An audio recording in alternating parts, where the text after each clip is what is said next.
This story is about corruption, but not necessarily by Ray Stevens. Although, in 2015, we really did want to speak to him about the Cableway. No, we are talking about system rot, a system that allows the well-placed to flourish and everyone else to help themselves. And that includes the media.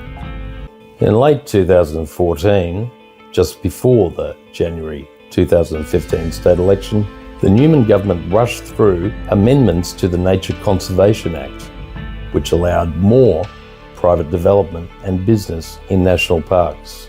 Included in the projects enabled by this act was a cableway at Springbrook, to be built on a steep, rocky hillside in a fragile World Heritage listed rainforest in a national park, minutes from the centre of the Gold Coast. A cableway to be developed by a company owned by Ray Stevens and directed by Ray Stevens. It was the fourth time the LNP had tried to get this project going since the Fitzgerald inquiry had signed the corrupt coalition Joe Party to electoral oblivion in 1989. The mainstream media kept at Stevens for a bit. There were only a few Labor MPs in Queensland's sole House of Parliament back then, but when one asked him, "Are you a politician or a businessman?" Stevens smirked back, "I'm both." The cableway, whoever owned it, was destined to be an environmental disaster of catastrophic proportions. But don't just believe IA, here's True Blue John Williamson describing a previous version of this zombie project. You know, I've been writing songs about the bush now for 30 years, and I'm especially inspired by those areas that are unspoiled, the same as they were 250 years ago. It's these places that make me really proud to be a part of this ancient land. And after all the landscapes I've experienced in Australia, my favourite place is just near the Gold Coast in southeast Queensland. It's called Springbrook. Now don't forget, this is Queensland, Australia's corruption capital, the Moonlight State. And not only are we talking about Queensland, but the Gold Coast, the sun, sand, sleaze capital of the state. Stevens claimed an official called the Integrity Commissioner had given him a clean bill of health. Campbell Newman, the Premier, said that if the Integrity Commissioner had a problem with Stevens, he should release the advice, of course. He couldn't. He was legally bound not to, without the permission of the MP. So that's when IA started calling Stevens, asking him to release Integrity Commissioner Bingham's advice. That was late in 2014. The election was due to be held in January 2015. In January 2015, pre-polling started. We spoke to the Labor candidate in Mermaid Beach, Gary Peed, and asked him if he had seen Stevens around. Apparently, said Peed, Stevens rarely turned up to pre-polling.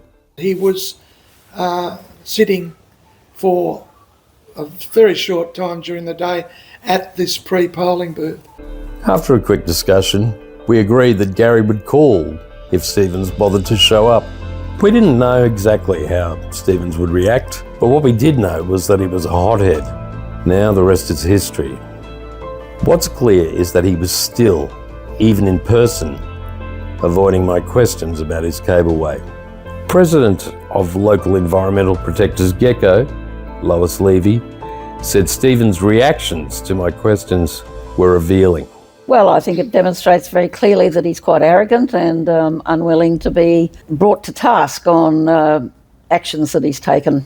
He obviously doesn't believe in due process and the rule of law, so it's a bit of a worry in a political representative to have that situation. Whatever caused Stevens' bizarre and aggressive reaction, I knew it had a story.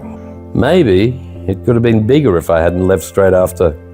Because after I left, Stevens is alleged to have physically assaulted and verbally threatened the young Labor volunteer who filmed the incident on Gary Peed's phone. But this story is not about IA. It is about a disastrous cableway plan to devastate a priceless ancient rainforest, one owned by you and me. The well-heeled and well-connected can't even let us have our tiny treasures. If they can take them away from us and turn them into little bits of worthless paper stamped with numbers and dollar signs. Today, Springbrook was like a freckle on the map. an island in a sea of development. Up here are the original remnants of Gondwana. There are stands of ancient beech trees that are older than Christianity. Springbrook is absolutely unique. It has flora that is found nowhere else in the world. Almost 500,000 people already visit this region each year, and the numbers are growing. The cable car would force feed 2 million into the rainforest on this conveyor belt. It will destroy the very thing that makes Springbrook unique. With the party of Joby Joggy Peterson, the LNP, re-elected in November 2024, suddenly the Cableway was back on the agenda. What the plans are, well, we still don't know for sure, but they seem pretty determined.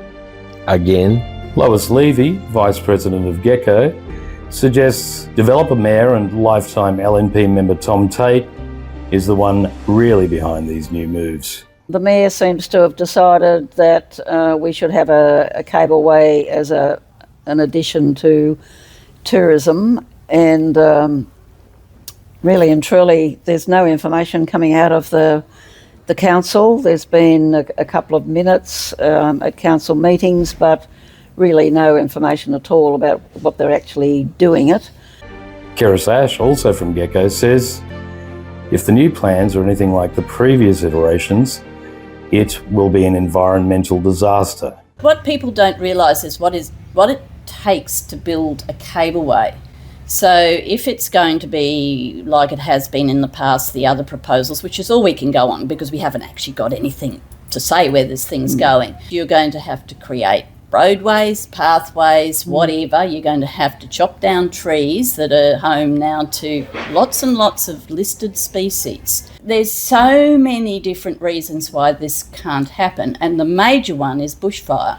Yes. It's the safety risk of the passengers with bushfire. If you've seen the impacts of those 2019 fires with how fast they moved, how do you get people off a 10-kilometre cableway when the fire is only 5 kilometres away coming at 100 k's an hour?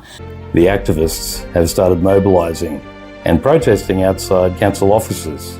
It's a big deal. Independent Australia is not against cableways. They could be great. It's not against tourism, we're not against business, we're not even against making money. All of these things are good if they're done properly and sustainably. Now, I'm not against cable cars, and I'm not against creating a few new jobs, but I am against the destruction of our national monuments.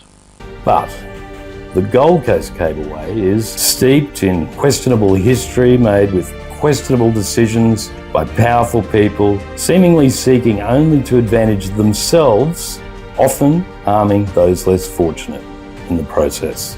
The story, though, is not about Ray Stevens. He simply used a rotten system to try to advantage himself, and then when he was held to account on it, he went a little crazy and did a little dance. This story is about a broken system, really, including, as a part of it, a media that just didn't do its job, that missed, or maybe chose to miss, an important story because it was easier and more fun to play a madman over 10 seconds of silly music that they called a chicken dance. Luckily, I was there 10 years ago and is still here today, ready to ask the hard questions of people like Ray Stevens, such as who is paying the piper and who is calling the tune.